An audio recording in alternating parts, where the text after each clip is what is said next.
जय जय श्री जगन्नाथ, जय जय श्री जगन्नाथ, जय जय श्री जगन्नाथ।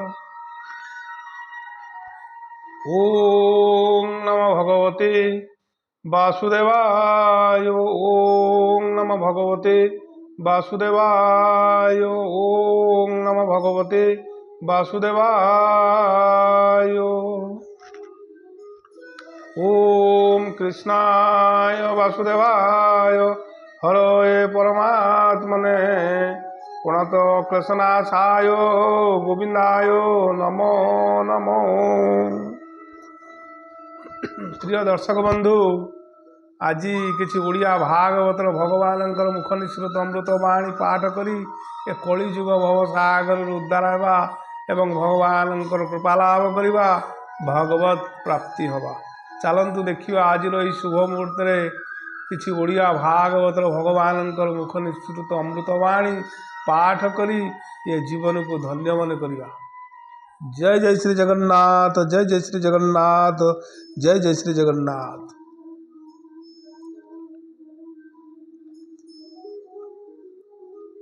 सर्वमंगल मांगल्ये शिव सर्वार्थ साधिके शरण्य त्र्यंबके गौरी नारायणी नमस्तुते।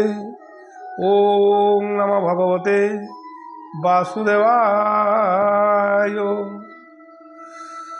नीलाद्रौ शंख मध्ये शतदल कमले रत्न सिंहासनस्थं सर्वालंकारयुक्तं नवघन रुचिरो संयुक्तं चाग्रजेन भद्रायं वामभागे रथचरणदिते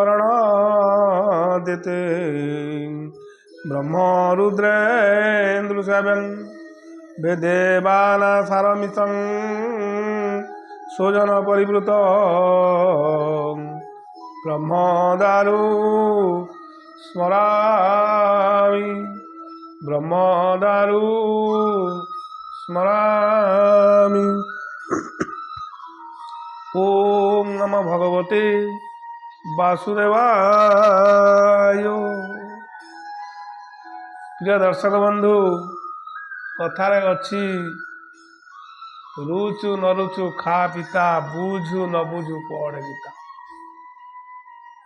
जदि आंभे माने प्रतिदिन श्रद्धार सहित भक्तिर सहित ये ओडिया भागवत पाठ करती, निश्चित भाव में कली कालू उद्धार पाइब एवं भगवान कृपा लाभ पाइब।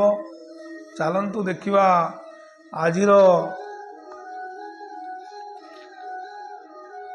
आजिर ये ओडिया भागवतर दशम स्कंद गोपलीला पाठ करवा। तृतीय ना चतुर्थ अध्याय श्री शुक उवाच पाठ करवा।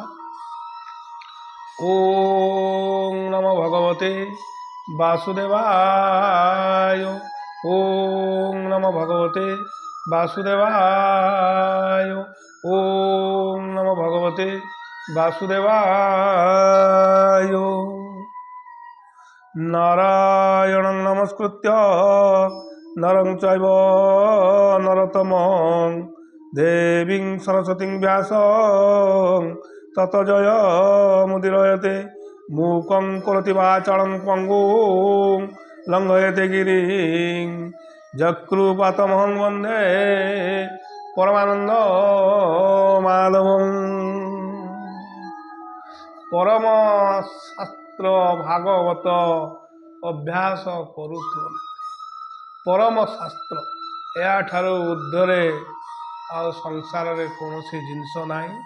तेणुक प्रतिदिन श्रद्धार सहित भक्तिर सहित ओडिया भागवत पाठ करी ए कली जुग भवसागर उद्धार हुंतु एवं प्रतिदिन यहाकू श्रवण करी मध्य आपण माने निश्चित भाव रे कली काल उद्धार पाइबे एतिर संदेह नहीं।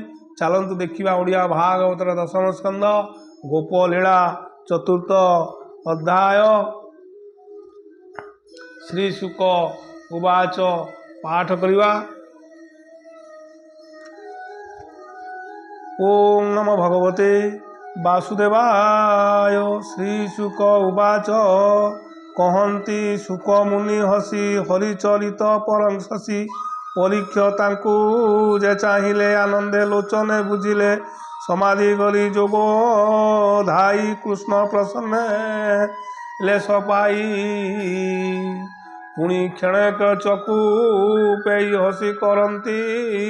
ହସି କହନ୍ତି ରାଜା ଚାହିଁ ଶୁଣ ହୋ ଗୋବିନ୍ଦର ଜନ୍ମ ଜଣେ ଛାଡ଼ିବ ମତି ଭ୍ରମ ସୂର୍ଯ୍ୟର ତହୁଁ ଷଡ଼ ଋତୁ ପ୍ରକାଶ ହୋଇ ଜନ ହେତୁ ଋତୁଙ୍କ ମଧ୍ୟ ଶ୍ରେଷ୍ଠ ବଳ ସମ୍ପୂର୍ଣ୍ଣ ବରସାର କାଳ।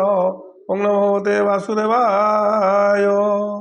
ଭାଦ୍ରବ ମାସ କୃଷ୍ଣ ପକ୍ଷ ସକଳ ଗ୍ରହ ଅଛନ୍ତି ଉଚ୍ଚ ଅଷ୍ଟମୀ ନିଶା ଅର୍ଦ୍ଧଭାଗେ ରୋହିଣୀ ବୃକ୍ଷର ସଂଯୋଗେ ବୃଷ ରାଶିର ନିଶାକର ନକ୍ଷତ୍ର ଗ୍ରହ ବଳିଆର ଗଭୀର ନାଦ ମେଘ ଘୋଷ ପ୍ରଫୁଲ୍ଲ ସାଧୁଙ୍କ ମାନସ ଏହି ସମୟ ସୁରରାଏ ଆକାଶେ ଉତ୍ସବ କରାଏ ବୁନ୍ଦୁଭି ବାଦ୍ୟ ନାଦ ତୋରା ରଙ୍ଗେ ନାଚନ୍ତି ଅପସରା ଦେବେ କହନ୍ତି ପୁଷ୍ପବୃଷ୍ଟି ଖଣ୍ଡିବେ ଗୋବିନ୍ଦ ବରିଷ୍ଠି ଇନ୍ଦ୍ର ପବନକୁ ହକାର ବୋଲଇ ଯାହା ମଧୁପୁରୀ।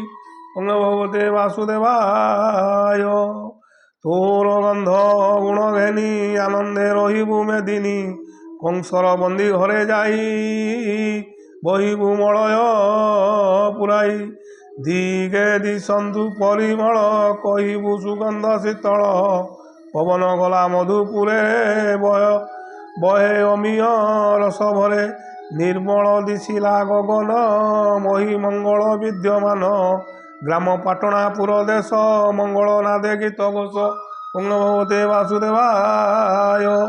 ନଦୀଏ ଉଛୁଳିଲେ ଜଳେ ପକ୍ଷୀଙ୍କ ନାଦ ବୃକ୍ଷ ଡାଳେ ସ୍ତବକ ପୁଷ୍ପ ବନେ ଫୁଟି ଗନ୍ଧ ପ୍ରସରଇ ପ୍ରକଟି। ଓଂ ନମୋ ଭଗବତେ ବାସୁଦେବାୟ। ବିପ୍ରେ ମଙ୍ଗଳ ବେଦନାଦ ଅନଳେ କ୍ଷେପନ୍ତି ସମିଧ ଆନନ୍ଦେ ହେଉଅଛି ମହି କୃଷ୍ଣ ଜନ୍ମିବେ ଦେହ ବହି ବିଳଇ ଦେବକୀ ଉଦର ସ୍ୱାମୀକୁ କହଇ ଉତ୍ତର ଭୋନାଥ ଚିନ୍ତ ନାରାୟଣ କେଶବୁ ଗର୍ଭର କଷଣ। ଓଂ ନମୋ ଭଗବତେ ବାସୁଦେବାୟ। ଶୁଣି ବସୁଦେବ ଉଠିଲା ଦେବକୀ କଙ୍କାଳ ଧରିଲା ଆହୁରି ଗୋବିନ୍ଦ ମୁରାରୀ ଭୟ ଚିନ୍ତଇ ନରହରି ଆକାଶେ ଉଦେ ନିଶାକର ଗୋବିନ୍ଦ